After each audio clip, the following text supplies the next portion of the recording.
آپ لوگوں سے گفتگو کے لیے جو موضوع میں نے اختیار کیا ہے وہ ہے اللہ تعالیٰ کی ایک بہت بڑی نعمت، یعنی ہماری زبان، اس کا استعمال۔ اللہ سبحانہ و تعالیٰ نے ہمیں اتنی بے شمار نعمتیں دے رکھی ہیں کہ جن کو اگر ہم گننا چاہیں تو گن نہیں سکتے۔ اور سب سے بڑی نعمت تو یہ ہے کہ ان سب نعمتوں کو ہم دیکھ سکتے ہیں، کچھ کو سن سکتے ہیں، کچھ براہ راست ہمارے استعمال میں ہیں، کچھ بہت خاموشی کے ساتھ چھپ کر ہماری خدمت میں لگی ہوئی ہیں۔ یہ سب نعمتیں خود بخود نہیں بنی، کسی کے بنانے سے اور کسی کے دینے سے ہمیں ملی ہیں۔ ان نعمتوں میں ایک بہت بڑی نعمت زبان کی نعمت، بولنے کی قوت، حقیقت میں بہت بڑی نعمت ہے۔ قرآن پاک میں اللہ سبحانہ تعالی جب اپنی رحمت کا ذکر کرتے ہیں تو ساتھ ہی انسان کے بولنے کی قوت کا ذکر کرتے ہیں۔ ارشاد باری تعالی ہے، الرحمن علم القرآن خلق الانسان علمہ البیان۔ رحمان، اس نے قرآن سکھایا، اسی نے انسان کو پیدا کیا اور اسی نے اس کو بولنا سکھایا۔ دنیا میں جتنی بھی مخلوق ہے اس کو ہم 4 حصوں میں تقسیم کر سکتے ہیں۔ ان میں سے ایک تو بالکل ایسی مخلوق ہے جو نہ دیکھ سکتی ہے، نہ سن سکتی ہے، نہ بول سکتی ہے، نہ کوئی احساس اور جذبات رکھتی ہے، جیسے پتھر، چاند، ستارے۔ پھر ایک ایسی مخلوق ہے جو کسی حد تک احساس رکھتی ہے، اور وہ ہیں درخت، پودے وغیرہ۔ پھر اس سے آگے بڑھے تو ایک اور مخلوق ہے جانوروں کی شکل میں، پرندوں کی شکل میں۔ وہ جانور چل پھر بھی سکتے ہیں، ان کی کچھ مخصوص آوازیں بھی ہیں، کسی نہ کسی حد تک عقل اور سمجھ بھی رکھتے ہیں۔ لیکن چوتھی قسم کی مخلوق جو انسان ہے وہ ان تمام چیزوں سے سپیریئر بھی ہے، اور باقی ساری چیزیں اسی کے لیے بنی ہیں۔ مثلا پتھروں کا استعمال ہم کرتے ہیں، درخت ہمیں فائدہ دیتے ہیں، جانور ہمارے لیے ہیں، یہ خوبصورت پرندے ہمارے لیے چہچہاتے ہیں، ان کے خوبصورت رنگ اور پیاری پیاری شکلیں ہمارا دل لبھانے کے لیے ہیں، اور ہم اپنے رب کے لیے ہیں، اپنے خالق کے لیے ہیں۔ ہم اس کے لیے ہیں جس نے ہمیں بنایا ہے، جس نے ہمیں پیدا کیا ہے۔ اس نے جب ہمیں پیدا کیا تو عقل بھی دی اور اس کے ساتھ بولنے کی قوت دی۔ جیسے پہلے میں نے عرض کیا کہ جانوروں کے پاس دیکھنے کی قوت ہے لیکن بیچارے بلیک اینڈ وائٹ ہی دیکھتے ہیں، سننے کی ہے لیکن لمیٹڈ، ہر بات نہیں سمجھتے، سوچنے سمجھنے کی ہے، بس اتنا سوچ سمجھ سکتے ہیں جس سے وہ اپنے فائدے کے کام کر سکیں یا اپنی ضروریات پوری کر سکیں۔ لیکن اس کے برعکس انسان کے پاس بولنے کی جو قوت ہے، یعنی باقی قوتوں میں بھی دیکھیں، ہمارا سننا، دیکھنا، سمجھنا، یہ سب کچھ باقی تمام چیزوں سے زیادہ بہتر ہے، باقی تمام مخلوق سے افضل ہے۔ لیکن ایک ایسی قوت جسے ہم بولنے کی قوت کہتے ہیں، یہ قوت جس طرح انسان کو ملی ہے کسی اور مخلوق کو نہیں ملی۔ مثلا ایک گائے بھینس بھی بولتی ہے، آپ جانتے ہیں اس کو بولنا کیا ہوتا ہے؟ اس کے بولنے میں کیا خوبصورتی ہے، کیا سمجھ میں آتا ہے جب وہ بولتی، کچھ بھی پتہ نہیں چلتا۔ اسی طرح چڑیا، پرندے وغیرہ بولتے ہیں، ان کا بولنا اچھا لگتا ہے، چہچہانا اچھا لگتا ہے، لیکن ہمیں سمجھ میں نہیں آتا کہ وہ اپنی چوچو میں کس وقت روتے ہیں، کس وقت ہنستے ہیں، کس وقت کچھ مانگتے ہیں اور کس وقت کسی کو کچھ کہتے ہیں۔ لیکن انسان کو اللہ تعالیٰ نے جو بولنے کی قوت دی ہے وہ اسے تمام باقی مخلوق سے زیادہ افضل بناتی ہے، اور یہ قوت دوسرے جانوروں کے پاس اس طرح نہیں ہے، اور یہ قوت اللہ تعالیٰ کی رحمت کی علامت ہے۔ الرحمن، یہ اس کی رحمت ہے کہ اس نے ہمیں بولنا سکھایا۔ تھوڑی دیر کے لیے سوچئے کہ اگر ہم بول نہ سکیں تو ہمارا حال کیا ہو۔ مثلا کوئی شخص آپ کو غصہ دلا رہا ہے اور آپ جواب میں بول نہیں پا رہے، آپ کی کیفیت کس طرح ہوتی ہے؟ کوئی شخص بہت اچھے الفاظ آپ کے لیے استعمال کر رہا ہے، آپ اس کا شکریہ ادا کرنا چاہتے ہیں لیکن آپ بول نہیں پا رہے، کسی سے آپ اپنی محبت کا اظہار کرنا چاہتے ہیں، بول نہیں پا رہے، آپ کو بھوک لگی ہے، کچھ کھانے کے لیے مانگنا چاہتے ہیں، آپ بول نہیں سکتے، تو آپ خود سوچیں کہ زندگی کتنی ادھوری ہو جائے، کتنی مشکل ہو جائے۔ ہمارا غم، غصہ، خوشی، محبت، ہر چیز، ان سب چیزوں کا اظہار جب ہم بول کر کرتے ہیں تو ہی ہمارے دل کو چین اور سکون ملتا ہے۔ اس لیے یہ نعمت ایک بہت بڑی نعمت ہے۔ پھر آپ دیکھیے کہ بولنے کا عمل کہاں سے ہوتا ہے۔ اس میں ایک زبان استعمال ہوتی ہے، ہمارا حلق استعمال ہوتا ہے، ہمارے لپس استعمال ہوتے ہیں۔ اگر ان میں سے کوئی ایک چیز بھی صحیح کام نہ کرے، مثلاً اگر ہمارے لپس ہی نہ ہوں، تھوڑی دیر کے لیے آپ سوچیے کہ لپس کو کچھ ہو جائے تو ہم بول نہ پائیں۔ دانتوں کا استعمال بھی ہوتا ہے بولنے میں،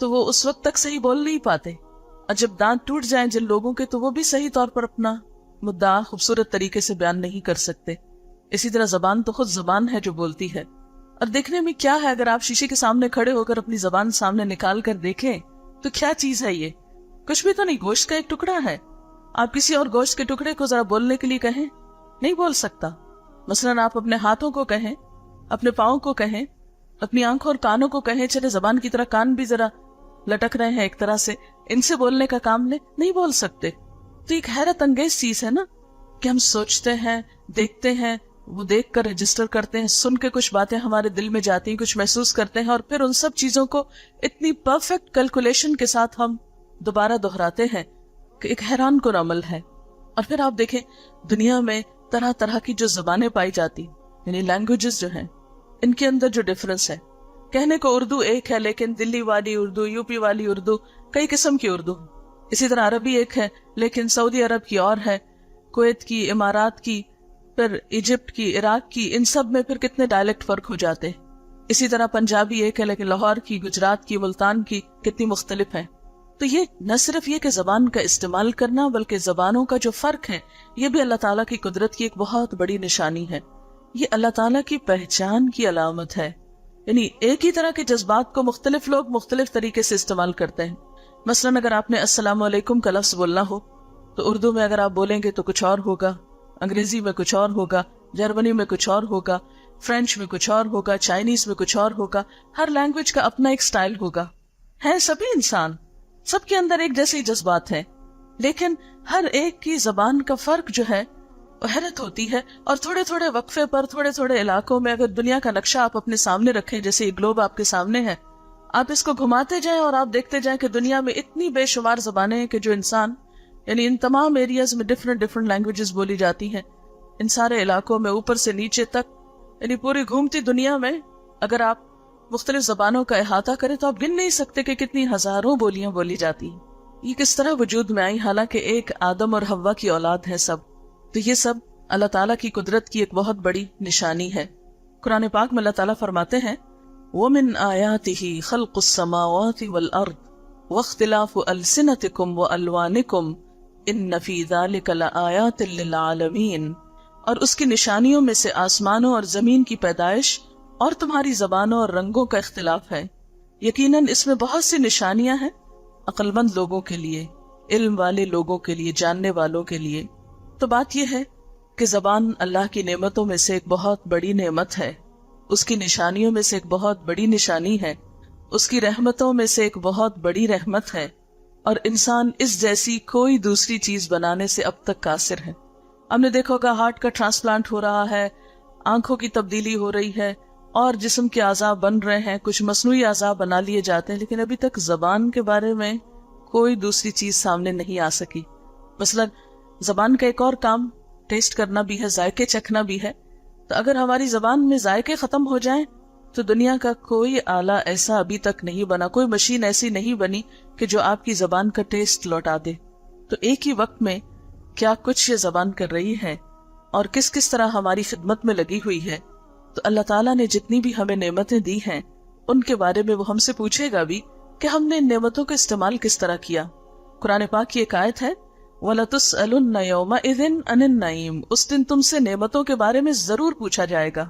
اور کیا پوچھنا چاہیے بھی؟ کیا خیال ہے, پوچھنا چاہیے کہ نہیں پوچھنا چاہیے؟ اللہ تعالیٰ نے ہمیں بولنے کی قوت دی, قیامت کے دن وہ پوچھے گا کیسے بولے, کیسے استعمال کیا, کہاں استعمال کیا, اچھی چیزوں کے لیے کیا یا بری چیزوں کے لیے, دوسروں کا دل دکھانے کے لیے یا دوسروں کا دل خوش کرنے کے لیے, کہاں اس چیز کا استعمال کیا. کیا اسے پوچھنا چاہیے؟ پوچھنے کا کوئی حق ہے اس کا یا غیر ضروری ہے اس کا پوچھنا؟ مثلاً ماں باپ اپنے بچوں کو کوئی چیز لا کر دیتے ہیں تو کیا وہ یہ حق رکھتے ہیں کہ پوچھے اپنے بچوں سے کہ وہ چیز کہاں گئی, وہ جو میں نے تمہیں قلم دیا تھا, وہ جو میں نے تمہیں کتاب دی تھی وہ کہاں ہے, وہ جو تمہیں پاکٹ منی دی تھی کہاں خرچ کی. اگر ماں باپ حق رکھتے ہیں پوچھنے کا تو پھر ماں باپ تو ایک وقتی طور پر تھوڑی بہت کوئی چیز دیتے ہیں, اللہ تعالیٰ نے تو بے شمار نعمتیں دی ہیں, تو وہ پورا حق رکھتا ہے یہ دیکھیں کہ ہم نے نعمتوں کو کس طرح استعمال کیا. اور قرآن پاک میں اللہ تعالیٰ خود فرماتے ہیں وَلَتُسْأَلُنَّ يَوْمَئِذٍ عَنِ النَّعِيمِ. اس دن تم سے نعمتوں کے بارے میں ضرور سوال کیا جائے گا. تو یہ سوال کس قسم کا ہوگا؟ جیسے پہلے بھی میں نے عرض کیا کہ یہ پوچھا جائے گا کہ اس کو استعمال کہاں کیا، کس کام میں لگایا۔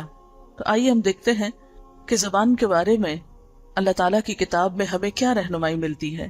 سب سے پہلی بات تو ہم سب کو یہ معلوم ہونی چاہیے کہ جو لفظ بھی ہم اپنی زبان سے نکالتے ہیں وہ سب لکھے جا رہے ہیں۔ سب کو پتا ہے نا یہ بات کہ نہیں پتا؟ کس کو پتا؟ ہاتھ تو کھڑا کریں۔ سب کو پتا ہے۔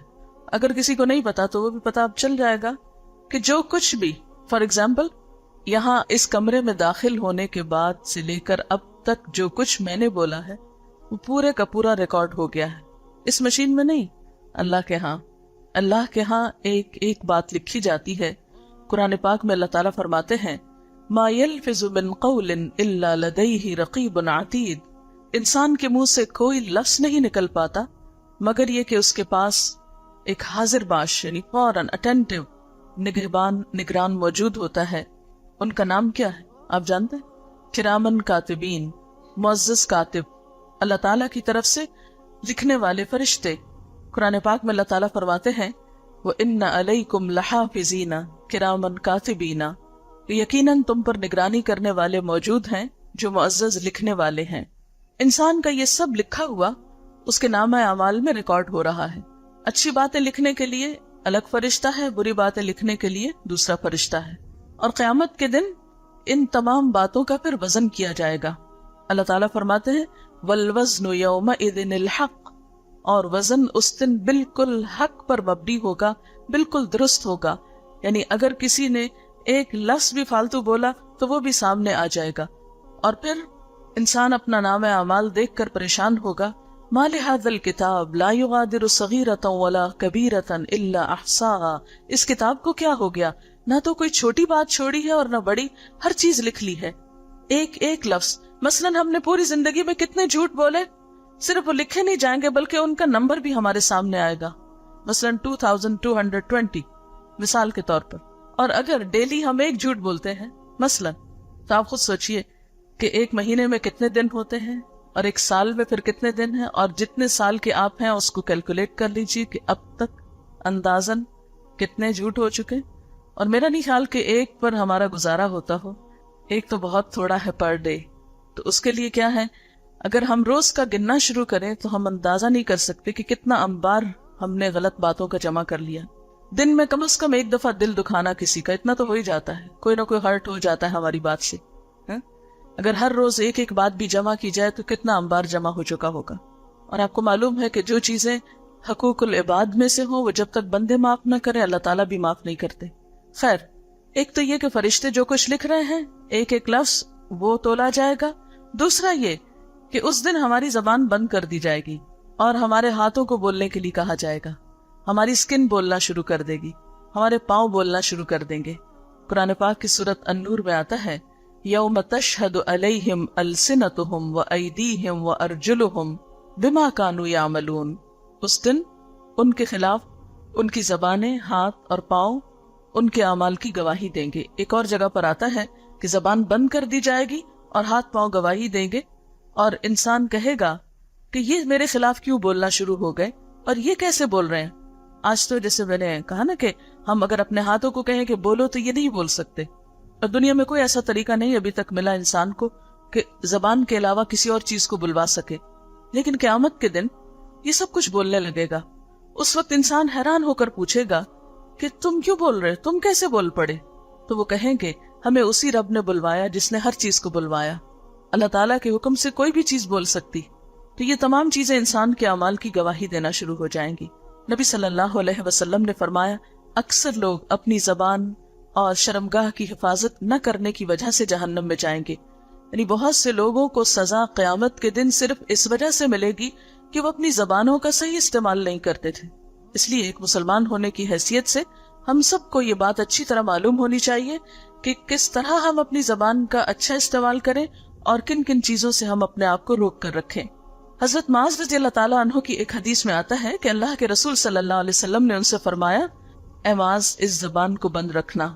انہوں نے عرض کیا اے اللہ کے رسول صلی اللہ علیہ وسلم کیا ہم سے ہماری زبان کی باتوں پر بھی پوچھ ہوگی، یعنی جو کچھ ہم بولتے ہیں اس کا بھی حساب ہوگا؟ آپ نے فرمایا معاذ تیری ماں تجھے گم کرے، یہ ایک محاورہ ہے عربی زبان کا ایک طرح کی چھوٹی سی ڈانٹ ہے. جہنم میں منہ کے بل یا پھر ناک کے بل. ناک کے بل کا مطلب کیا ہے؟ الٹے منہ. لوگوں کو زبان کی کٹائی کے علاوہ اور کون سی چیز گرائے گی؟ یعنی انسانوں کو جو چیز نقصان دے گی وہ ان کی اپنی زبان ہی کی کمائی ہوگی. جو کچھ وہ بول کر لائے ہوں گے وہی ان کے خلاف جائے گا اور ان کو سزا دلوائے گا. ایک اور جگہ پر آتا ہے کہ جس شخص نے اپنی زبان روک لی اللہ نے اس کی پردہ پوشی کر لی، یعنی اس کے عیب ڈھک جائیں گے. تو جو لوگ بہت زیادہ بولتے ہیں وہ کسی اور کا نہیں، دراصل اپنا ہی نقصان کر رہے ہوتے ہیں، اپنے ہی راز کھول رہے ہوتے ہیں، اپنی ہی برائیوں کا اظہار کر رہے ہوتے ہیں. حضرت ابو سعید سے روایت ہے کہ رسول اللہ صلی اللہ علیہ وسلم نے فرمایا جب آدمی صبح کو اٹھتا ہے تو اس کے سارے اعضاء یعنی ہمارے ہاتھ پیر وغیرہ زبان کے آگے ہاتھ جوڑتے ہیں. ہمیں نظر تو نہیں آتا لیکن ان کی اپنی ایک لینگویج ہوتی ہوگی، اپنی کمیونیکیشن کا ذریعہ ہوتا ہوگا، اور کہتے ہیں کہ اللہ سے ہمارے معاملے میں ڈرنا، کیونکہ اگر اے زبان تم سیدھی رہی تو ہم بھی سیدھے رہیں گے، اور اگر تو ٹیڑھی ہو گئی تو ہم بھی ٹیڑھے ہو جائیں گے. کیونکہ جو کچھ انسان بولتا ہے ویسا ہی پھر کرنا بھی شروع کر دیتا ہے. جیسا کہ وہ ایک سینگ میں آتا نا کہ watch your thoughts because your thoughts become your words. جو کچھ ہم سوچتے ہیں وہ کیا بن جاتا ہے؟ ہماری زبان یعنی گفتگو بن جاتی. اور واچ یور ورڈس، اپنے جو الفاظ ہیں ان کو واچ کرو، ان کا لحاظ رکھو، ان کا دھیان کرو، کیونکہ تمہارے ورڈز جو ہیں وہ تمہارے ایکشنز بن جاتے ہیں. اور اپنے ایکشنز کے بارے میں کانشیس رہو، کیونکہ جو تمہارے ایکشنز ہوتے ہیں وہ تمہاری تقدیر بن جاتے ہیں. تمہارے اعمال ہی تمہاری تقدیر. ہم عام طور پر رونا روتے رہتے ہیں اچھی بری تقدیر کا، لیکن عموماً ہماری تقدیر کیا ہوتی ہے؟ جو ہم خود کام کر رہے ہوتے ہیں وہی ہماری ڈیسٹنی ہو جاتے ہیں. نبی صلی اللہ علیہ وسلم نے فرمایا بندہ اللہ کی رضامندی کی بات کرتا ہے اور اس کی طرف اس کا دھیان بھی نہیں ہوتا، لیکن اللہ تعالیٰ اس کی وجہ سے اس کے بہت سے درجے بلند کر دیتا ہے. اور اسی طرح انسان اللہ کی ناراضگی کی بات کر جاتا ہے اور انسان کا اس کی طرف دھیان بھی نہیں جاتا، ایسے بس بولتا چلا گیا اور کچھ منہ سے نکل گیا، اور اسی کی وجہ سے وہ جہنم میں جا گرتا ہے. یعنی اپنی زبان کی بات کی وجہ سے وہ انتہائی نقصان اٹھاتا ہے. ایک اور حدیث میں آتا ہے کہ اس کی وجہ سے مشرق اور مغرب کے درمیان جتنا فاصلہ ہے اس سے بھی زیادہ وہ جہنم کی گہرائی میں جاتا ہے، کیونکہ وہ اپنی زبان سے غلط لفظ بول رہا ہوتا ہے. اور یہ نہیں کہ سوچ سمجھ کے، بلکہ ایسی ہی بے دھیانی میں. اس کا مطلب ہے کہ انسان کو بہت ہی ہوش و حواس سے سوچ سمجھ کے کانشیسلی اپنی گفتگو کرنی چاہیے. ایسا نہ ہو کہ وہ اس کے لیے نقصان کا سبب بن جائے. میں آپ سے پوچھنا چاہوں گی کہ آخر ایک بات کی وجہ سے اتنی بڑی سزا کیوں ہو سکتی ہے؟ اس کی کیا کوئی لاجک بنتی ہے اس کی؟ آپ نے سے کوئی بتایا گا؟ آپ کو یوں نہیں لگ رہا کہ یہ تو بہت انفیئر ہے کہ ایک لفظ کسی نے بولا یا ایک بات بولی اور اس کی وجہ سے اس کو اتنی بڑی پنشمنٹ ملی؟ شابش. ہمارا ہر ایکشن جو ہے وہ صرف ایکشن نہیں، ہر ایکشن کا ایک ری ایکشن ہوتا ہے اور پھر ایک چین ری ایکشن شروع ہو جاتا ہے. تو بعض اوقات ہم ایک بات بول کے خود تو بھول جاتے ہیں، لیکن اس بات کا جو اثر ہوتا ہے وہ دوسرے انسان پر ہوتا ہے، اس سے وہ دوسرے تک جاتی ہے. بعض اوقات ایک بولی ہوئی بات پوری دنیا میں پھیل جاتی ہے اور کئی لوگوں کے لیے تکلیف کا سبب بنتی ہے. کیونکہ جتنے بھی کانسیپٹس ہوتے ہیں، نظریات ہوتے ہیں، آئیڈیالوجیز ہوتی ہیں، اچھے اور برے خیالات ہوتے ہیں، وہ سب کس طرح کنوے کیے جاتے ہیں؟ زبان کے الفاظ ہی کے ساتھ. تو بعض اوقات انسان ایک غلط خیال یا ایک غلط کانسیپٹ لوگوں میں عام کر دیتا ہے. ویسے ہمارے ہاں کئی قسم کے غلط کانسیپٹس پائے جاتے ہیں. مثال کے طور پر یہ ہے کہ ہم حضور صلی اللہ علیہ وسلم کی امت ہے، اس لیے ہم جو بھی کر لیں ہماری معافی ہو جائے گی. یہ غلط کانسیپٹ ہے، لیکن کس طرح عام ہے؟ کوئی بھی شخص ایسا نہیں جس کو یہ نہ پتا ہو. اب آپ خود سوچیں کہ پھر جو باقی قومیں ہیں ان کا تو قصور صرف اتنا ہی ہے نا کہ وہ حضور صلی اللہ علیہ وسلم کی امت میں سے پیدا نہیں ہوئی. کہ چاہے وہ جتنے بھی اچھے کام کرے ان کی تو پکڑ ہو، اور ہم چاہے کتنے بھی غلط کام کریں صرف ہمارے لیے یہی آنر کافی ہے بخشش کے لیے. اسی طرح کی بہت سی اور باتیں ہیں جو لوگوں کو پھر گمراہ کرتی ہیں اور ان کو اچھا بننے میں مددگار نہیں ہوتی بلکہ غلط کاموں میں انکریج کرتی ہیں. پھر اسی طرح یہ کہ بعض لفظ جو ہیں وہ ہوتا ہے ایک لفظ ہے لیکن اس کے پوری زندگی پہ اثر ہوتا ہے. مثلاً طلاق کا لفظ جو ہے وہ ایک لفظ ہے، ون ورڈ ہے نا طلاق، لیکن آپ نے دیکھا کہ ایک طلاق کا لفظ جو ہے وہ دو لوگوں کو ہمیشہ کے لیے جدا کر دیتا ہے. دو لوگوں کو نہیں، دو گھرانوں کو، دو خاندانوں کو کاٹتا ہے. پھر بچوں کے اندر ایک کشمکش شروع ہوتی ہے، بچوں کے اندر ایک نفسیاتی مرض، بہت سے ڈسٹربنس پیدا ہوتے ہیں، بہت سی قسم کے جو پریشانیاں ہیں، دکھ ہیں، بہت سی ایسی تکلیفیں پیدا ہو جاتی ہیں کہ وہ ساری زندگی ایک پازیٹیو انسان نہیں بن پاتے. وہ ہر چیز کے بارے میں ایک منفی طور پر ایک نیگیٹو تھنکنگ رکھتے ہیں. تو اس لیے اب ایک شخص نے ہو سکتا ہے کہ ایک لفظ طلاق بول کر اپنے وقتی غصے کا اظہار کر دیا ہو، لیکن اس نے یہ نہیں سوچا کہ اس ایک لفظ سے آگے اس کے نسلوں کو کتنی بڑی سزا ملنے والی ہے، اور کئی خواتین پر محض اس ایک لفظ کی وجہ سے کتنا بڑا ظلم ہو جاتا ہے. تو اس لیے ہمیشہ سوچ سمجھ کر ان الفاظ کو ادا کرنا چاہیے.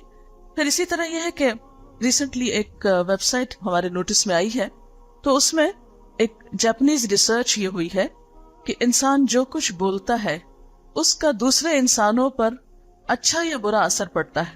مثلا میں جو کچھ اس وقت آپ سے بات کر رہی ہوں، تو یہ جو الفاظ ہیں محض الفاظ نہیں، ان کا آپ کے کانوں، دل، دماغ، روح اور آئندہ کی زندگی پر ایک اثر پڑنے والا ہے، اور یہ اثر ہمیں نظر نہیں آتا. انہوں نے ایک ریسرچ اس طرح کی کہ مختلف الفاظ بول کر پانی کے اوپر، یعنی پانی کو سامنے رکھ کے الفاظ بولے گئے اور پانی کے کرسٹلز کی تصویریں لی گئیں، اور وہ تصویریں باقاعدہ موجود ہیں ایک ویب سائٹ پر، کہ جب اچھے الفاظ بولے گئے جس سے دوسروں کو خوشی ہوتی ہے تو اس سے ان کرسٹلز پر بہت خوبصورت تصویریں بنی، اور جب برے الفاظ بولے گئے تو انتہائی خراب قسم کی تصویریں ان پر بنی.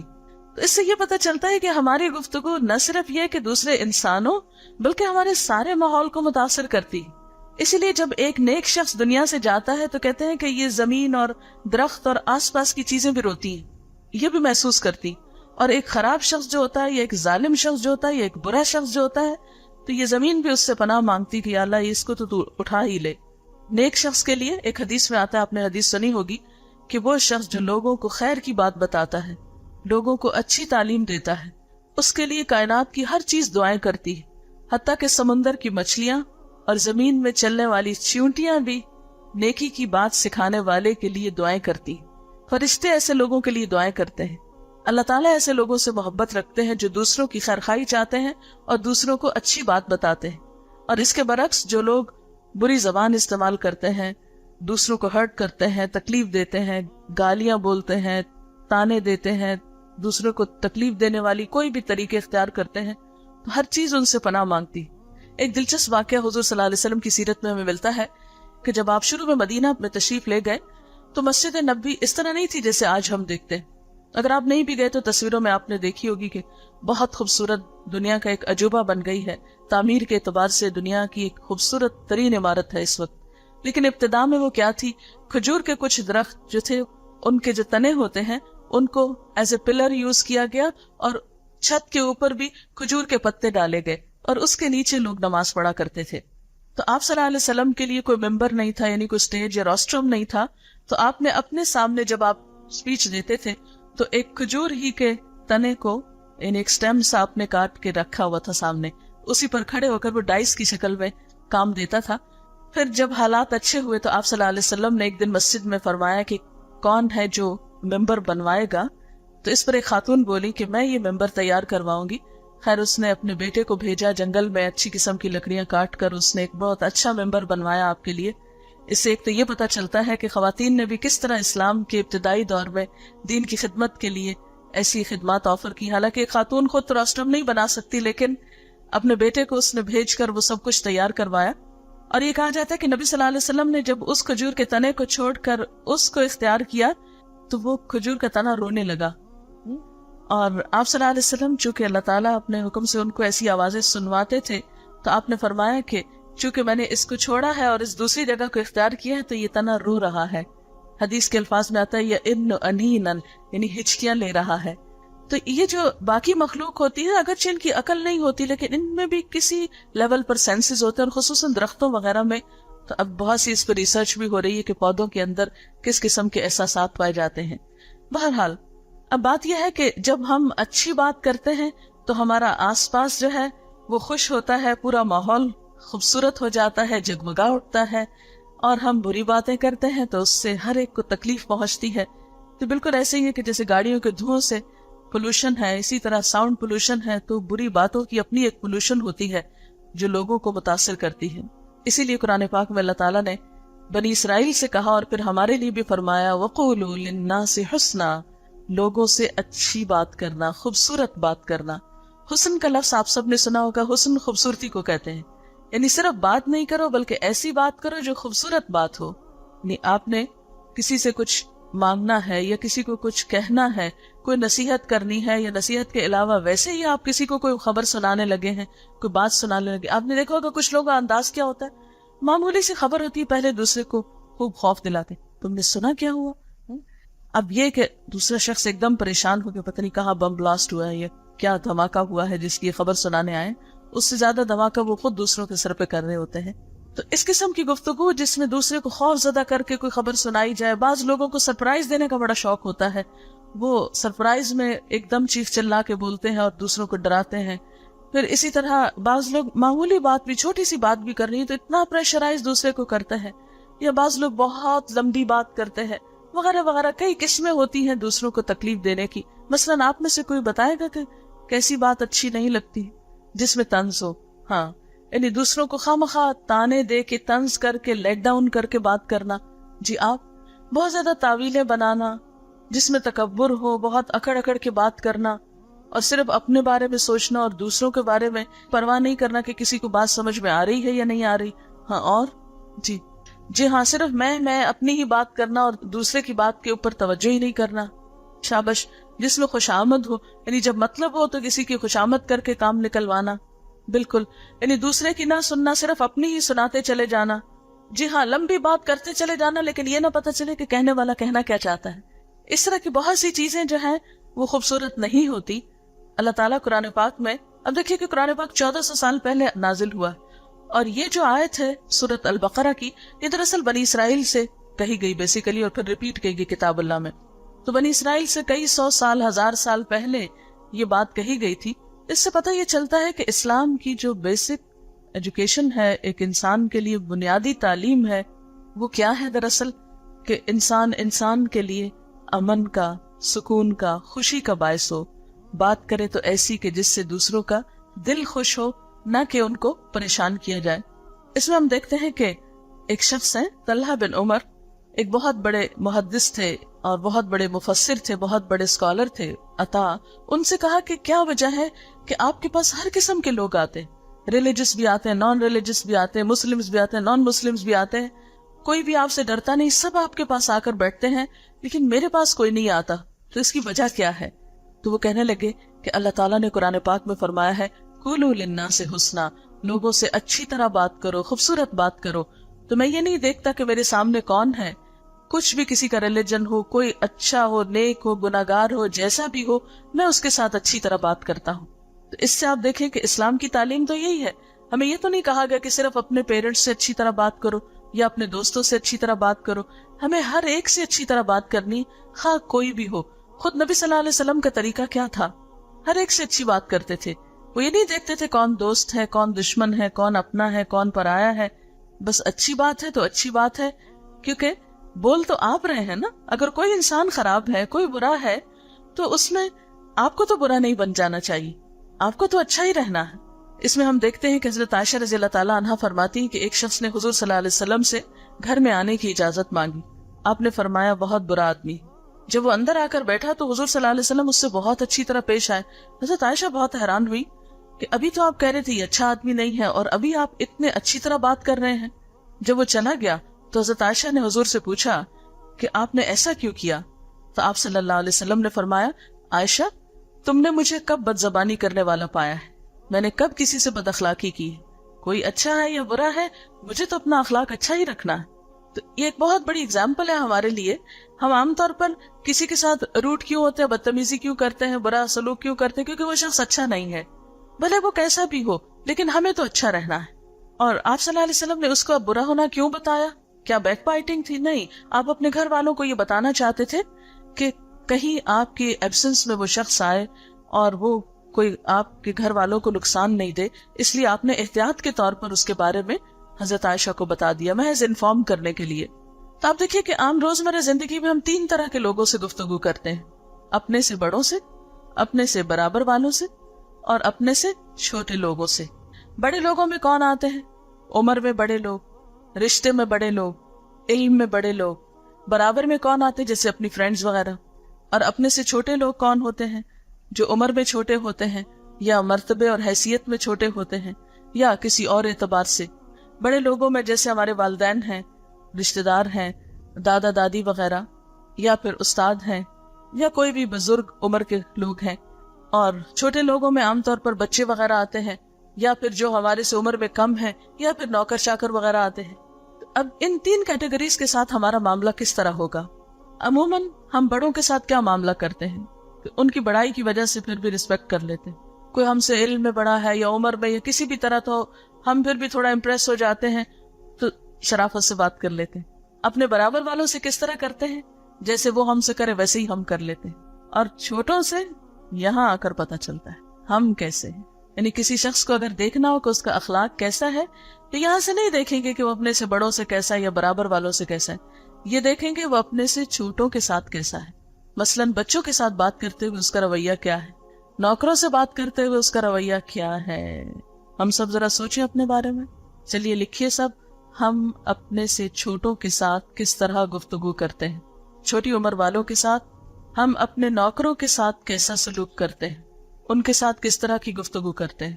اور تھوڑی دیر کے لیے یہ بھی سوچئے کہ اگر ہم ان کی جگہ ہوتے اور وہ ہماری جگہ ہوتے، اللہ تعالیٰ ہمیں ان کا سرونٹ اگر بنا دیتے، پھر ہم کیا کرتے؟ پھر ہم کیا چاہتے کہ وہ ہمارے ساتھ کیسی بات کریں؟ کیا آپ کے دیکھنے میں کبھی یہ بات آئی ہے کہ لوگ اپنے سے چھوٹوں کے ساتھ بہت روڈلی بات کر رہے ہوتے ہیں؟ کوئی مال میں کم ہو، حیثیت میں کم ہو، عمر میں کم ہو. مثلاً بعض استاد جو ہیں وہ شاگردوں کے ساتھ بہت سختی سے بات کرتے ہیں، بعض اوقات بد اخلاقی اور بدتمیزی پر بھی اتر آتے ہیں. اسی طرح بعض اوقات پیرنٹس اپنے بچوں کے ساتھ اچھی طرح بات نہیں کرتے، اور سرونٹس بیچارے، ان کو تو بہت کم لوگ انسان سمجھتے ہیں. ہم یوں سمجھتے ہیں جیسے ان کے اندر دل ہی نہیں ہے، یہ انسان ہی نہیں ہے، بس ان کا کام تو صرف ہماری خدمت.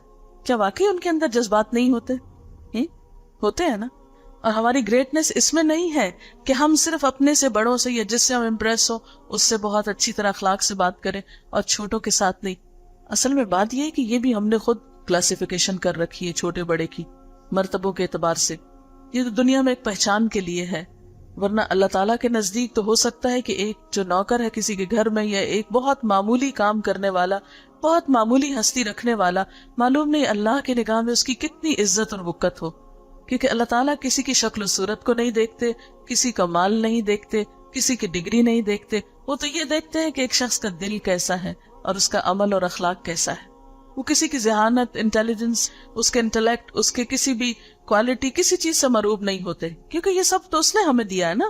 مثلاً اگر کوئی شخص بہت ذہین ہے تو ذہانت کہاں سے لے کر آیا؟ اللہ ہی نے دی ہے نا اس کو.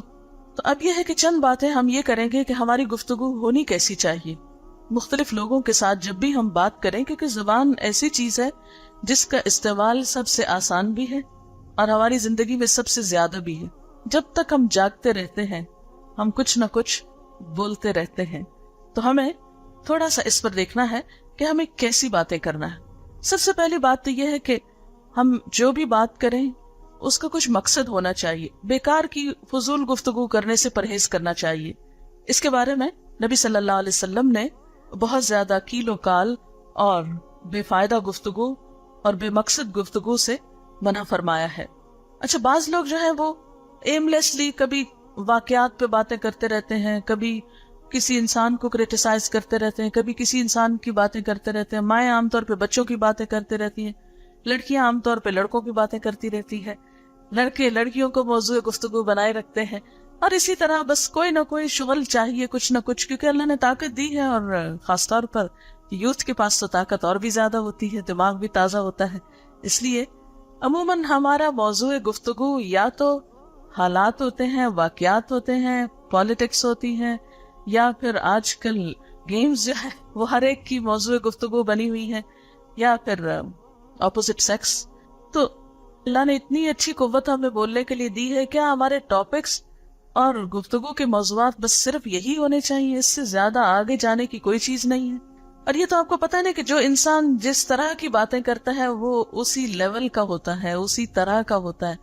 انسان جب تک خاموش رہتا ہے تو کسی کو پتہ نہیں چلتا کہ کون کیا ہے. مثلاً آپ اس وقت سب خاموش شرافت سے بیٹھے ہوئے، مجھے کچھ پتہ نہیں کہ آپ باہر جا کے کس قسم کی گفتگو کرتے ہیں، اپنے سرونٹس کے ساتھ، پیرنٹس کے ساتھ، بہن بھائیوں کے ساتھ کیا کرتے ہیں. میں تو کچھ بھی نہیں جانتی، لیکن اگر کہیں بولتے ہوئے میں آپ کو دیکھوں تو ضرور کچھ نہ کچھ رائے رکھو گی کہ ہاں یہ اس طرح کی. تو انسان کی جو گفتگو ہے اس کی شخصیت، اس کی پرسنالٹی کا ایک بہت بڑا حصہ ظاہر کر دیتی ہے. آپ نے یہ بھی محاورہ سنا ہوگا کہ small minds talk about people.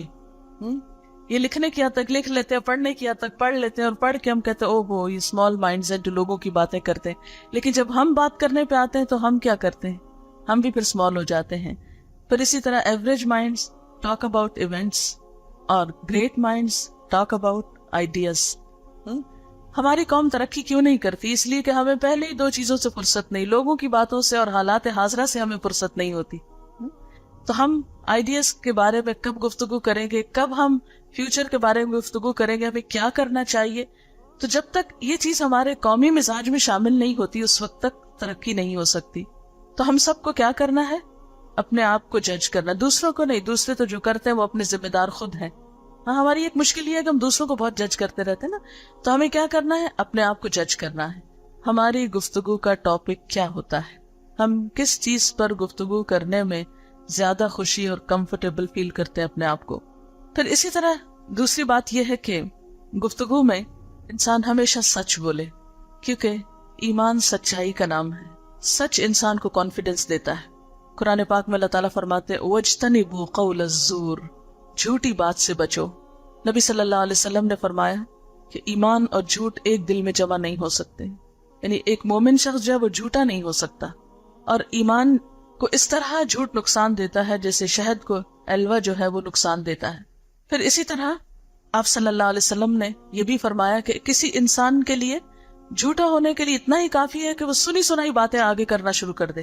یعنی جھوٹ صرف یہ نہیں کہ آپ اپنے پاس سے کوئی بات گھڑ کے بیان کریں, بلکہ کسی کی کوئی بات سنی, کوئی تحقیق نہیں کی, اس کے بعد دوسرے کو سنا دی, اس نے آگے دوسرے کو سنا دی, اور اینڈ آف دا ڈے پتہ چلا کہ اس بات کی تو کوئی حقیقت ہی نہیں تھی, وہ تو جھوٹ تھا. ہم دوسروں کو کوٹ کرتے رہتے, سنا تم نے وہ فلاں یہ کہہ رہا تھا. اچھا, کوئی نہیں پوچھتا کہ اس نے دیکھا یا کیسے اس کو پتا چلا, بس اتنا ہی کافی ہے فلاں کہہ رہا تھا, اتنا ہی کافی ہے کہ ہم نے اخبار میں پڑھ لیا, اتنا کافی ہے کسی خبر کے سچا ہونے کے لیے کہ ہم نے ٹیلی ویژن میں سن لیا, دیکھ لیا. تو جب تک کسی بھی چیز کے بارے میں آپ ریسرچ نہیں کر لیتے, مثلاً کسی فیکٹ کے بارے میں, کسی سائنٹیفک فیکٹ کے بارے میں یا اور اسی طرح, تو صرف سنی سنائی باتوں کو بھی آگے کوٹ نہیں کرنا چاہیے. پھر اسی طرح یہ کہ بات اپنے قول اور فعل میں تضاد کو کم کرنے کی کوشش کرنی چاہیے. جو ہم کہیں وہ کرنے کی بھی کوشش کریں. قرآن پاک میں اللہ تعالیٰ فرماتے ہیں یا ایھا الذین آمنوا لما تقولون ما لا تفعلون, اے لوگو جو ایمان لائے ہو کیوں وہ باتیں کہتے ہو جو کرتے نہیں ہو. کبر مقتا عند اللہ ان تقولوا ما لا تفعلون, اللہ تعالیٰ کو یہ بات بہت غصہ دلاتی ہے کہ تم وہ کہو جو کرو نہیں. اگر آپ کے ساتھ کوئی انسان ایسا کرے کہ کہے کچھ میں یہ کام کر دوں گا اور پھر جب کرنے کی باری آئے تو کر کے نہ دے, تو آپ کے لیے کتنی تکلیف ہوتی. تو بندوں کی یہ تکلیف اللہ تعالیٰ کو بھی بہت ناپسند ہے. پھر اسی طرح یہ کہ اگر کوئی وعدہ کیا جائے یا قسم کھائی جائے تو اس کو پورا کیا جائے. مثلاً کوئی شخص کسی کو بات سنانا چاہتا ہے تو کہتے ہیں اچھا پہلے قسم کھاؤ پھر سناؤ گی, کسی کو نہیں بتائیں گے. اس وقت تو ہم بات سننے کے لالچ میں قسم کھا بیٹھتے, پھر ہمارا دل چاہتا ہے ہم کسی اور کو بتائیں, پھر 2-4 دن بعد قسم بھول جاتے ہیں اور ہم بات آگے بتا دیتے ہیں. تو ایسی باتوں سے بھی پرہیز کرنا چاہیے. پھر اسی طرح یہ ہے کہ بھلائی کی بات ہونی چاہیے, بات ایسی ہونی چاہیے کہ جس میں سچائی بھی ہو اور اس کے ساتھ ساتھ کسی حقیقت پر مبنی ہو اور خیر اور بھلائی کی ہو, جس میں کسی کا فائدہ ہو. قرآن پاک میں اللہ تعالیٰ فرماتے ہیں قولوا لہم قولا معروفا, دوسروں سے بھلی بات کرو کیونکہ اچھی بات کرنا بھی صدقہ ہے. حدیث میں آتا ہے الکلمۃ الطیبۃ صدقہ, یعنی آپ کسی کو کوئی اچھی بات بتاتے ہیں, مثلا کوئی اچھی انفارمیشن دیتے ہیں, کوئی کام کی چیز بتاتے ہیں, کوئی اچھا مشورہ دیتے ہیں, تو یہ سب آپ کے حق میں صدقہ اور ثواب لکھا جاتا ہے. ایک اور موقع پر آپ صلی اللہ علیہ وسلم نے فرمایا تم دوزخ سے بچو, اگر کچھ نہیں ملتا تو کھجور کا ایک ٹکڑا ہی دے کر, اگر یہ بھی نہ ہو سکے تو اچھی ملائم بات کر کے, یعنی کسی کا دل خوش کر دو, لیکن جھوٹ بول کے نہیں دل خوش کرنا, کسی اچھی بات سے کسی کا دل خوش کرنا یہ بھی صدقے میں شمار ہوتا ہے. پھر اسی طرح آپ صلی اللہ علیہ وسلم نے یہ بھی فرمایا کہ جو شخص اللہ اور یوم آخرت پر ایمان رکھتا ہے اسے چاہیے کہ صرف اچھی بات کرے ورنہ خاموش رہے, یعنی اگر اچھی بات نہیں ہے کوئی کرنے کو تو خاموشی زیادہ بہتر ہے. پھر اسی طرح بات میں عدل و انصاف ہونا چاہیے. اللہ تعالیٰ فرماتے ہیں وَإِذَا قُلْتُمْ فَعْدِلُوا وَلَوْ كَانَ ذَا قُرْبَى, جب تم بات کرو تو انصاف کی کرو خواہ تمہارے رشتہ دار ہی کیوں نہ ہو. پھر اسی طرح دوسرے کو انکریج کرنے والی بات کریں, دل جوئی والی بات, نرمی کی بات. آپ صلی اللہ علیہ وسلم نے فرمایا یسروا ولا تعسروا وبشروا ولا تنفروا, آسانی پیدا کرو مشکل پیدا نہ کرو, خوشخبری دیا کرو نفرتیں نہ دیا کرو. یعنی بات کرتے وقت ہم کس طرح اپنے آپ کو جج کریں گے کہ ہماری بات سے نفرت پھیلے گی، لوگوں میں لڑائی جھگڑا ہوگا، یا لوگوں کے تعلقات اچھے ہوں گے، معاشرے میں خیر پھیلے گی، یا اس سے کوئی شر برآمد ہوگا. پھر اسی طرح کوئی کتنا بھی برا کیوں نہ ہو، جب آپ اس کو کوئی اچھی بات بتانے لگے تو بہت نرمی سے بتائیں.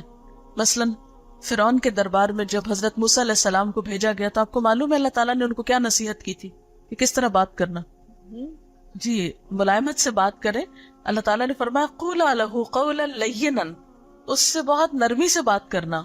لعلہ یتذکر او یخشی، ہو سکتا ہے نصیحت پکڑ لے یا اللہ سے ڈرنے لگے. یعنی فرعون جیسا برا انسان بھی اگر کہیں ہو تو اس کو بھی اچھی بات بتاتے وقت پیار اور محبت سے بات کرنی چاہیے. اور آپ دیکھیں کہ اگر آپ بات محبت سے کریں گے تو آدھا کام آپ کا ویسے ہی ہو جائے گا. پھر اسی طرح آپ جب کسی سے بات کریں تو اس کے رتبے سے، اس کے عمر اور ان تمام چیزوں کا بھی خیال بہرحال رکھیں گے. مثلا پیرنٹس کے ساتھ بات کرتے وقت اللہ تعالیٰ قرآن پاک میں فرماتے ہیں وَلَا تَقُلْ لَهُمَا أُفٍّ، ماں باپ سے بات کرتے ہوئے اف نہ کہنا. وَلَا تَنْهَرْهُمَا، ان کو جھڑک کے بات نہیں کرنا. وَقُلْ لَهُمَا قَوْلًا كَرِيمًا، اور ان کے ساتھ عزت والی بات کرنا. آپ سب اپنے ماں باپ سے کیسے بات کریں گے؟ نمبر 1، اف نہیں کہنا. اف کب کہتے ہیں ہم؟ جب وہ ہمیں کوئی بات سمجھا رہے ہوتے تو ہم کہتے اف آپ کی تو نصیحتیں ہی نہیں ختم ہوتی. ان کو ڈانٹ کے بات نہیں کرنا. ڈانٹتے کب ہیں ہم؟ آپ میں سے تو نہیں کوئی ایسا کرتا جسے ماں باپ کے سامنے شاؤٹ کرتے ہیں نا کچھ لوگ، جس کو آپ شاؤٹ کرنا کہتے ہیں، یہی ڈانٹ ڈپٹ ہوتی.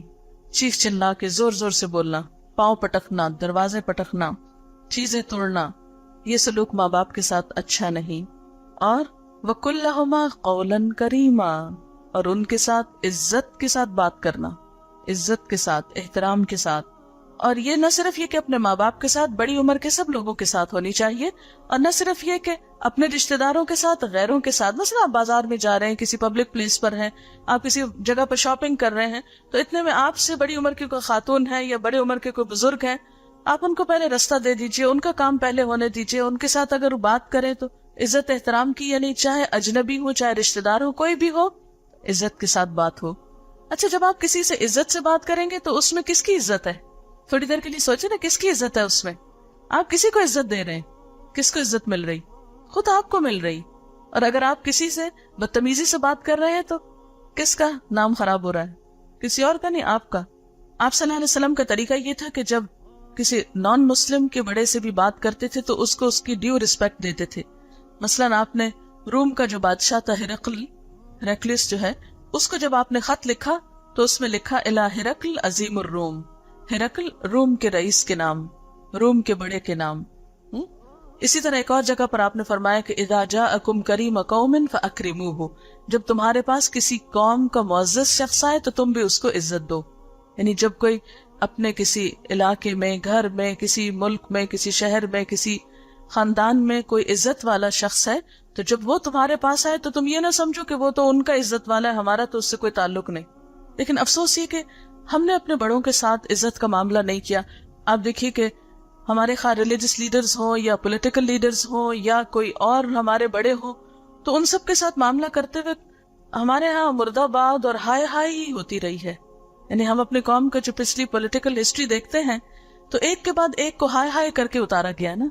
ٹھیک ہے، آپ کسی سے ڈس ایگری کر سکتے ہیں، آپ کسی سے ڈفرینس آف اوپینین رکھ سکتے ہیں، ڈفر کر سکتے ہیں، لیکن یہ طریقہ ٹھیک نہیں ہے کہ آپ کسی بھی مسلمان کی کلمہ گو شخص کی بے عزتی کریں یا اس کو علل اعلان گالیاں دینا شروع کر دیں یا اس کو برا بھلا کہیں. اس سے ایک قوم کے اندر اخلاقی بگاڑ پیدا ہو جاتا ہے. یہ اسلامی طریقہ نہیں ہے. پھر اسی طرح چھوٹوں سے بات کرتے وقت شفقت، محبت، پیار، ان چیزوں کا ہمیشہ خیال رکھیں. نبی صلی اللہ علیہ وسلم بچوں سے پیار کرتے وقت خاص طور پر بہت زیادہ پولائٹ ہوتے، ان سے مذاق بھی کرتے، آگے بڑھ کر خود ان کو سلام کرتے تھے. ہمارے عام طور پر بچوں کو اگنور کر دیا جاتا ہے کہ یہ تو بچے، ان کو کیا سمجھ. بڑے آپس میں باتیں کرتے رہتے ہیں اور بچے بور ہوتے رہتے ہیں اور ان کو کوئی پوچھتا نہیں، گفتگو میں شریک نہیں کرتا. تو ایسا نہیں ہونا چاہیے. اس میں ہم دیکھتے ہیں کہ آپ صلی اللہ علیہ وسلم ایک بچے سے ملے جس کا نام عمیر تھا اور اس نے ایک پرندہ پالا ہوا تھا، اس کا ایک پیٹ تھا، تو اس کا نام نغیر تھا. اتفاق سے وہ پرندہ مر گیا. آپ صلی اللہ علیہ وسلم جب اس سے ملتے تو پوچھتے عمیر تمہارے نغیر کا کیا ہوا؟ یعنی صرف اس کو نہیں بلکہ اس کے پرندے کو بھی پوچھتے. ہم نے کبھی بچوں میں انٹرسٹ ہی نہیں لیا, ان کے بارے میں پوچھا ہی نہیں, بلکہ الٹا اگر ایسا کچھ ہو جائے تو اس کو مذاق اڑائیں اور اس کو تنگ کریں کہ اچھا ہوا مر گیا تمہارا وہ سیڈسٹ, دوسروں کو ٹارچر دے کر خوش ہونے والے. عام طور پر ہمارے ہاں لوگوں کو جب میرا خیال ہے خوش کر کے خوشی نہیں ملتی تو پھر وہ دوسروں کو تکلیف دے کے خوش ہونا شروع ہوتے ہیں. پھر اسی طرح یہ ہے کہ نوکروں کے ساتھ اچھی طرح بات کی جائے, اور نوکروں کے ساتھ اچھی طرح بات کرنے میں صرف عزت نہیں, آسان بات بھی شامل ہے. یعنی ان کے سامنے فرینچ نہیں بولے, انگریزی نہیں بولے, بلکہ ان کی زبان میں بات کرنے کی کوشش کریں جو ان کو سمجھ میں آ جائے. قرآن پاک میں اللہ تعالیٰ فرماتے ہیں فَقُلْ لَهُمْ قَوْلًا مَيْسُورًا, ان سے آسان بات کرو. اور نہ صرف یہ کہ نوکروں کے ساتھ بلکہ ہر شخص سے اس طرح اس کے لیول پر بات کی جائے جو اس کو سمجھ میں آنے والی ہو. آپ صلی اللہ علیہ وسلم جب دوسرے سے بات کرتے تھے تو ایسے لہجے میں بات کرتے تھے کہ دوسرے کو سمجھ میں آ جائے, اور آواز بھی اتنی ہوتی تھی کہ دوسرے کے کان تک پہنچ جائے. اگر آپ محسوس کرتے کہ بات دوسرے کو سمجھ نہیں آئی تو دوسری دفعہ بھی بول دیتے, حتیٰ کہ سمجھانے والی بات 3 دفعہ تک بھی کہتے تھے, یعنی 3 دفعہ تک ریپیٹ کر دیتے تھے. اگر ہم سے کوئی کہے اچھا ذرا دوبارہ بتاؤ کیا کہا تم نے, تو ہم غصے میں آ جاتے ہیں, سنا کیوں نہیں. حضرت انس کہتے ہیں کہ میں نبی صلی اللہ علیہ وسلم کی خدمت میں 10 سال رہا, آپ نے کبھی مجھے اف نہیں کہا, اور کبھی یہ نہیں کہا کہ یہ کیوں کیا, اور کبھی یہ نہیں کہا کہ یہ کیوں نہیں کیا. حضرت انس کا واقعہ آپ نے پڑھا ہوگا, وہ 10 سال کے تھے تو ان کی والدہ ان کو لے گئی تھی حضور صلی اللہ علیہ وسلم کے پاس اور کہنے لگی کہ اللہ کے رسول صلی اللہ علیہ وسلم, میرا یہ بیٹا آپ کی خدمت کرے گا اور یہ لکھنا جانتا ہے. اس کو باقاعدہ لکھنے والا بنا کر لائیں, کیونکہ آپ صلی اللہ علیہ وسلم کے اوپر جو وحی نازل ہوتی تھی, آپ جہاں کہیں ہوتے تھے جو کچھ آتا تھا فوراً لکھواتے تھے. حتیٰ کہ آپ سفر میں بھی ہوتے تو آپ کا کاتب آپ کے ساتھ ہوتا تھا کہ کہیں پر بھی وحی کا کوئی حصہ, وہی جانتے نا آپ, یعنی آپ صلی اللہ علیہ وسلم پر قرآن پاک کی شکل میں جو کچھ بھی اللہ تعالیٰ کی طرف سے فرشتے لائے تو اس کو فوراً لکھا جاتا تھا. پھر اسی طرح یہ ہے کہ مختصر اور جامع بات کرنی چاہیے. آپ صلی اللہ علیہ وسلم کی خوبی تھی, آپ نے فرمایا اوتی تو جوامع الکلم, مجھے جامع بات یعنی کمپریہنسو اور مختصر اور افیکٹو بات کرنے کی صلاحیت بخشی گئی ہے. حضرت ابو درداء نے فرمایا اپنے منہ سے اپنے کانوں کو انصاف دلاؤ, تمہیں 2 کان عنایت کیے گئے ہیں اور 1 منہ دیا گیا ہے تاکہ بولو کم اور سنو زیادہ. تو نہ صرف یہ کہ کسی ایک خاص موضوع پر ویسے بھی بات کرتے وقت مختصر بات ہونی چاہیے, اور افیکٹو بات کرنے کے لیے یہ بہت ضروری ہوتا ہے کہ آپ دوسرے کی سنیں کہ دوسرا کہہ کیا رہا. بہت سے ہمارے تعلقات کی خرابیاں لیک آف کمیونیکیشن سے ہوتی. کہنے والا کچھ کہہ رہا ہوتا ہے, سننے والا کچھ اور سن رہا ہوتا ہے, پھر وہ کچھ اور جواب دے رہا ہوتا ہے, اور پھر اس سے بہت سی ناراضگی بھی بعض اوقات پیدا ہو جاتی. یعنی بہت سے ہمارے تعلقات کی خرابی صحیح لسننگ کے نہ ہونے کی وجہ سے ہوتی. پھر اسی طرح یہ کہ اگر کوئی سوال کرے ہم سے تو اس سوال کا جواب بھی دینا چاہیے, اگنور نہیں کرنا چاہیے, اور منہ موڑ کے بات نہیں کرنی چاہیے. قرآن پاک میں اللہ تعالیٰ فرماتے ہیں وَلَا تُسَعِّرْ خَدَّكَ لِلنَّاسِ, تم لوگوں سے منہ موڑ کے بات نہ کرو. پھر اسی طرح آپ صلی اللہ علیہ وسلم کا طریقہ یہ بھی تھا کہ جب کسی سے بات کرتے تو بسا اوقات اس سے کوسچن کرتے تھے تاکہ اس کو متوجہ کر لے اپنی طرف.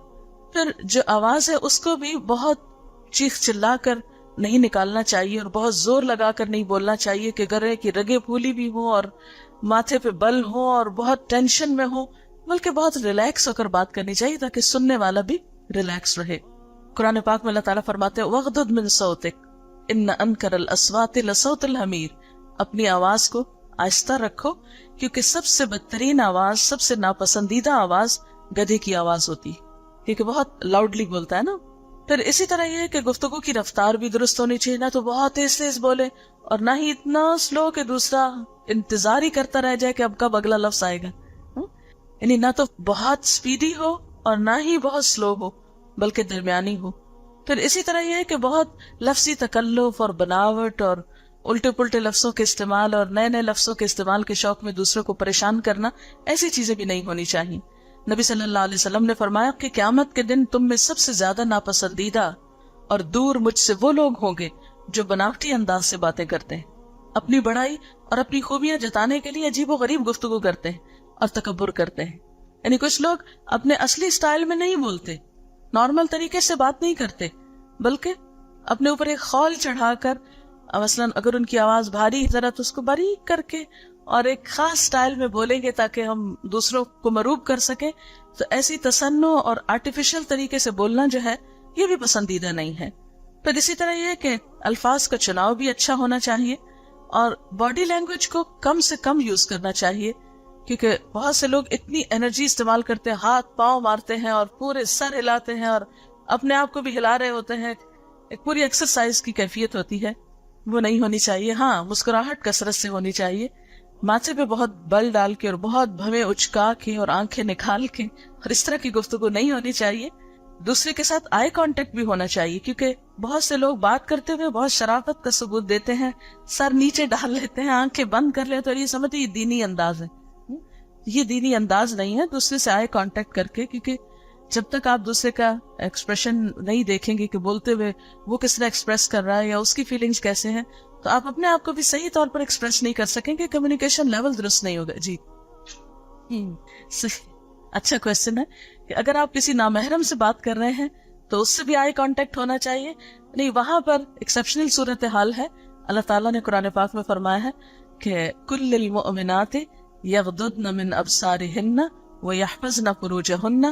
آپ مومن عورتوں سے کہہ دیجئے، اور اسی طرح مومن مردوں سے بھی کہا گیا، کوئی ڈسکریمنیشن نہیں، صرف عورتوں سے کہا گیا.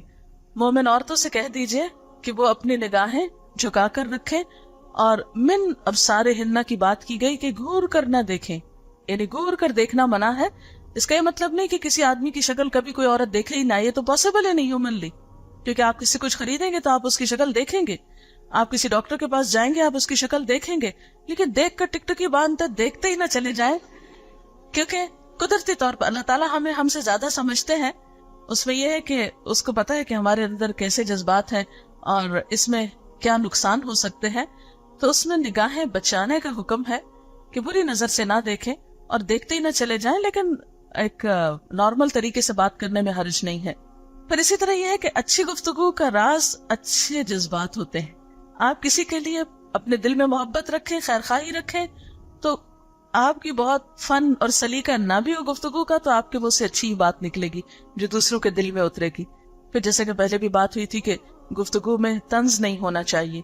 آپ صلی اللہ علیہ وسلم نے فرمایا المسلم من سلم المسلمون من لسانہ ویدہ. مسلمان تو وہ ہوتا ہے جس کے ہاتھ اور زبان سے دوسرے مسلمان محفوظ رہتے ہیں. یعنی مسلمان کی پہچان ہی یہ ہے کہ اس کی زبان سے دوسروں کو تکلیف نہ ہو. پھر اسی طرح دوسروں کی نقل نہیں اتارنی چاہیے، خاص طور پر کسی کو دیکھ کر اس کی نقل اتار کر بات کرنا. آپ صلی اللہ علیہ وسلم نے فرمایا میں پسند نہیں کرتا کہ میں کسی انسان کی نقل اتاروں چاہے اس کے بدلے مجھے اتنا اور اتنا مال ملے. یعنی بہت بڑی آفر بھی ہو تو نقل نہ اتاریں. پھر اسی طرح اگر کسی سے آپ ڈس ایگری کریں، اختلاف کریں، تو اس صورت میں الزام